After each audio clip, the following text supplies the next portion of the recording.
The 10-minute drill. This is a big one. Is brought to you by Lloyd's Construction and Consulting, providing first-class construction services on 1010XL. Let's go, let's go, let's go. Hit it. All right, if you're out there on the periphery, Shands Bridge, where we're being told eastbound, is shut down right now. The Shands Bridge is down there south of my neck of the woods.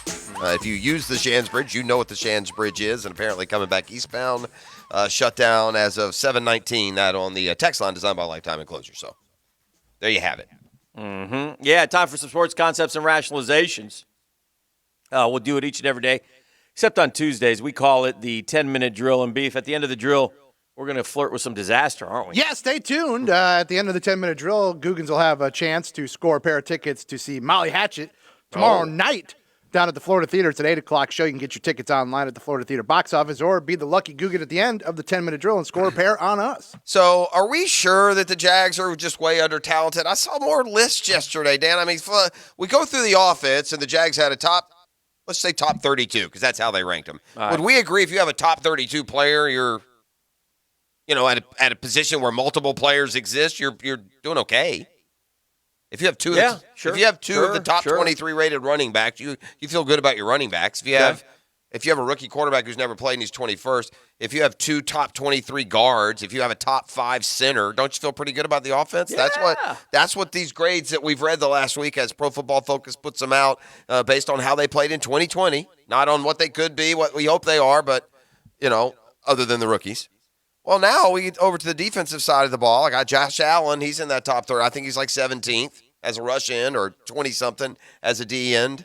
And I got Miles Jack showing up in the top, 20 as a linebacker. So we've got basically top 20 talent now with 1, 2, 3, 4, 5, 6, 7. That's 8 starting Jaguars are viewed as top 20 at their position. Need to play like it then. Yeah, Need right? to play like top 20 talent because they have it. And not get injured. Yeah, not get injured. Right, a lot of those guys have missed time at various points. The players are Linder, Can, and Norwell on the line. Trevor Lawrence, Travis Etienne, James Robinson. And then on defense so far, the two that have shown up, and I don't think we will see a corner or a safety, but one edge defender, Josh Allen, made the cut, and then at linebacker, Miles Jack. What do you make of Tua Tagovailoa admitting that I didn't actually know the playbook necessarily really, really good, and that's no one else's fault but mine? Our play calls were simple when I was in. I didn't have alerts and checks where now I feel comfortable I can maneuver my way through these things now. I don't like it. You had 7 months to learn the playbook. What do you mean you weren't comfortable with the playbook? Yeah. That should not be. By the way, the Buckman, I'm being told, is now shut down by FHP. So if you're over on that side of the river, God bless you. I don't know what you're going to do. Anyway, no, I don't like it. I think that they wait till October before he played, at least middle October. It was a little bit. It wasn't right away. I mean, they were playing because the narrative was they were playing decent football with Fitz, and they changed anyway. I wasn't comfortable calling plays. I think the guys were here last year were phenomenal. I didn't have the comfortability of checking plays, alerting plays, and doing that. I just rode with the play. Even if I knew it wasn't going to work, I was going to try to make it work still. Now, well, maybe I shouldn't be so alarmed. You're a rookie. You're learning. I don't want to call us into something bad. That's a little bit different. To me, that sounds like he's kind of criticizing the coaching staff for not giving him the freedom to change the play. I didn't read it that way. But then he said, I didn't actually know the playbook really, really good, and that's no one else's fault but mine. That part bothers me. Yeah. I think that part is on Tua. My question there will be, well, why? Or maybe he's just being honest, and there is no rookie, Justin Herbert included, who knew the playbook inside and out. Maybe, maybe that's some of it as well. Yeah, I don't know. It's an interesting admission, and, it just depends on how you take it. The bottom line is he didn't play well, comparatively speaking, to the other two rookies, Burrow and Herbert, and he needs to play better this year. Because Miami went all in, and remember, a lot of these teams have passed over quarterbacks. And, of course, you do, unless you're Arizona and you go from Josh Rosen to Kyler Murray. But, yeah, so we'll see. We'll see what – it's a big year for – every year is a proving ground, though, in the NFL. Every year you kind of go back to zero, and you have to start over, and you have to do it again. You do, because we can go back to the Darnold's class, and that thing, if you rank those 5 quarterbacks every year, it's a constant change. Well, it's basically Josh Allen's gone from third to second to first. Yeah. And Baker and Lamar were probably, although Yeah. Lamar didn't play a ton his first year, did he? No. So Lamar did. Lamar is the MVP, and then he kind of went down a little bit, and Josh Allen went up a little bit. But his first year, right? Lamar didn't start till late in the season, did he? As a rookie? No, he played. Right out of the gates. For week one starter, I don't know if Lamar? he's yeah, because he threw against my. That was wasn't his that against second year that Oh, he was? became the full-time Yeah, starter. he appeared in like half the games, but I don't Yeah, he think played started. toward the end of the year, and then he played the playoff game. They kind of transitioned to him late. Oh, Flacco yeah. started, right? Yeah. Yeah. Oh yeah, he started 7 games. Yeah, and then he got he the got chance hot. He to was get the 6 job. and 1 as a starter, And then they lost and didn't do anything on offense in the playoffs against maybe the Chargers? Chargers. Gus Bradley's Yeah. Chargers. Yeah. So anyway. And then what did they do? They lose the second year in the playoffs in the first round, and then they won Yep. a playoff game last year. Yep. So he's And then 1 they and lost 3. then they lost to the Bills. Yeah. All right. Cool. But anyway, yeah. So it's always changing, always maneuvering.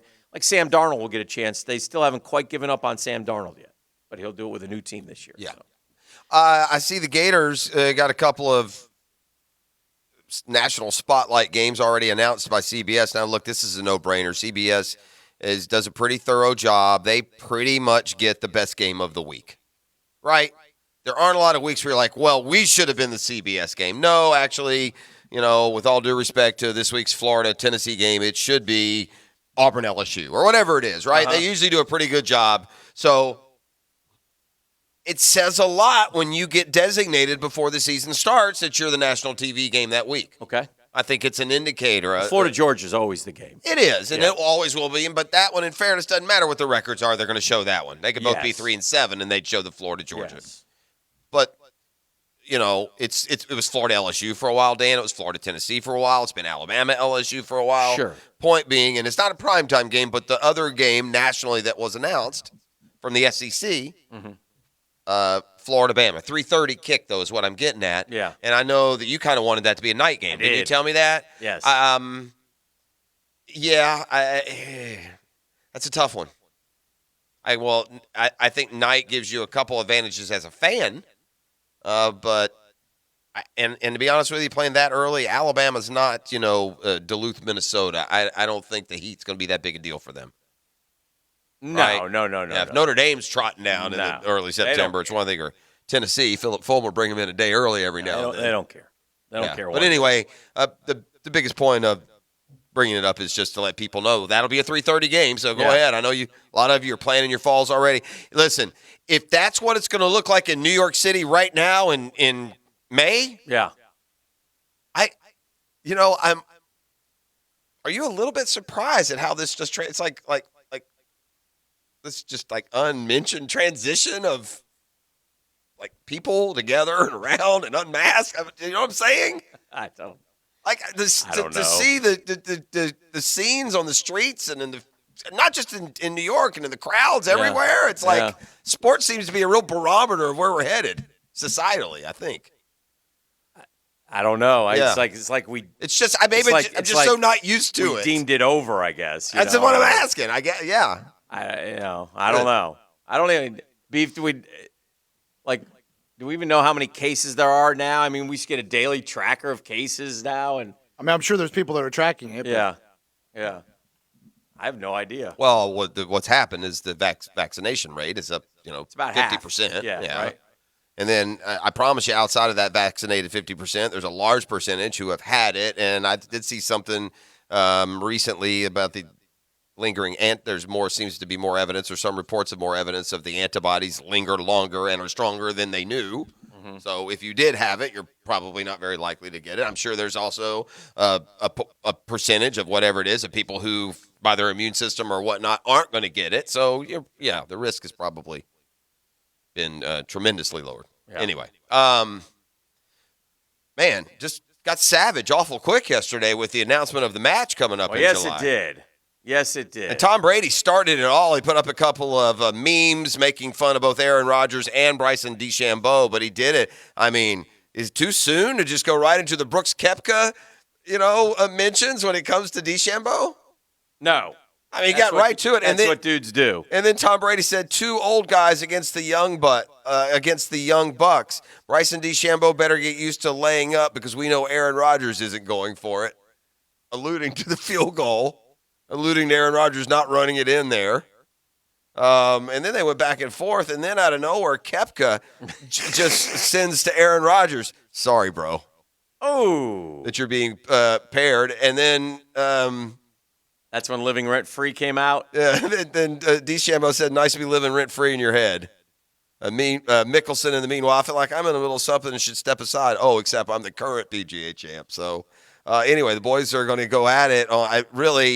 Opportunity missed here. It should be Koepka and DeChambeau, but Mickelson is the star. Mickelson's such good television. Yeah, he's the straw. I'm not suggesting that it would, but if they could somehow maybe do a 2-on, Or make it like a three pairings. Well, that's the thing. Yeah. What they ought to do is get Koepka and Eli. Yeah, because he wants to do one. Because Eli, is Brady's foil. Yeah, that would be good. So that's what they ought to do. Round robin. Yeah, you go get add a third. You add a third, and you get Koepka and Eli, and then you play. Yeah. However, you guys. You can can come up with Add a something. fourth. You guys play 9 holes in the morning. Yeah. Winning Bears go Yeah. up at it tonight. Could definitely come up with something. But do it. If you had your choice, I'd much rather see Phil and Brady than Bryson v. Brooks because I suspect it would be a letdown. No. Phil is tremendous because he never shuts up. That's 100%. And he's great entertainment. 100%. And he's talking to his guy and he's telling him how to hit it and he's telling him what to play and telling him it's great stuff. It really, Phil's so good at it. Phil could, and I don't think he'll want to, but he would be the perfect successor to Sir Nick or Well, there was that rumor that was going around a while ago that they were. He would be the greatest. But. No, don't you remember? There was kind of behind the scenes news that they were, figuring out what it would take for Phil Mickelson to go into the broadcast booth. I think I remember the fringes of a story. It was never like concrete, but insiders say then blah blah blah. Did I see that Gretzky's going into the television? Yeah. I don't know how that will work. People watch hockey on TV? Yeah, apparently. He can't be any worse than he was as an exec. Yeah, he wasn't very good, was he? Pretty good as a player. He was okay as a player. It'd be like Jordan going into the broadcast booth. Great news for Jacksonville today is I look up at Twitter Nation and I see my man ESPN's Mike DiRocco making a live appearance on SportsCenter at 7:22 this morning. We're a thing. Oh, Suddenly welcome, we're America. a thing. Oh, there he is. Yes. D-Rock. Yeah, right. He wants to rock this house. Well done, D-Rock. Well, national guy. He's a national guy, So I'm very well aware. Yeah. Just some quick baseball notes going on in the world. Last night, your Braves game took forever. Your Braves lost. Padres are. The bad news for the Braves came way before the game started, though. Zuna's out. And, here's the irony of that. All these guys are wearing these ridiculous hamburger helper mitts. Yeah. And he wears one all the time. Why didn't he have it on? Forgot to put it on? I guess. Didn't put it in his pocket? No, those things don't fit in your pocket. They got to bring them out in a wagon, man. They're this big. Yeah, they're ridiculous. They look like paddles on the end of your hand, and he didn't have it on, and so he's fractured both the middle and ring fingers. Oh, dear. When it happened, I thought, tape those suckers up, and we'll see you tomorrow. And now 6 weeks? I'm going to get some answers from Doc Murphy. If my 3-hitter is going to miss 6 weeks because he's got a couple of finger ouchies, I'm not going to be happy with that. Should we cut him off? Cut off the fingers? No, I think you can tape them up and do good enough before July. I'm sorry. You think so? Doc probably won't recommend that way. Probably not. Just as he never endorses your cut off the digit strategy. Well, that's not necessarily the case. Well, it should Depends where it happens. Well, no, it doesn't. Where are you at on? Is Russell Westbrook right? Yes. He's 100% right. And and give me the Chuck Barkley one. Here's what happens too. The day that the guy throws a drink on a player as he leaves, and the player turns around and punches him like he would if you were on Main Street, guess what's going to happen? The player's going to be the. This is what Chuck wants. I think you should be able to go up in the stands and beat the hell out of one person per game. Yeah, we should. Yeah, I can't see why that didn't take So hold. you don't think that guy deserved to get his ass beat right at center court?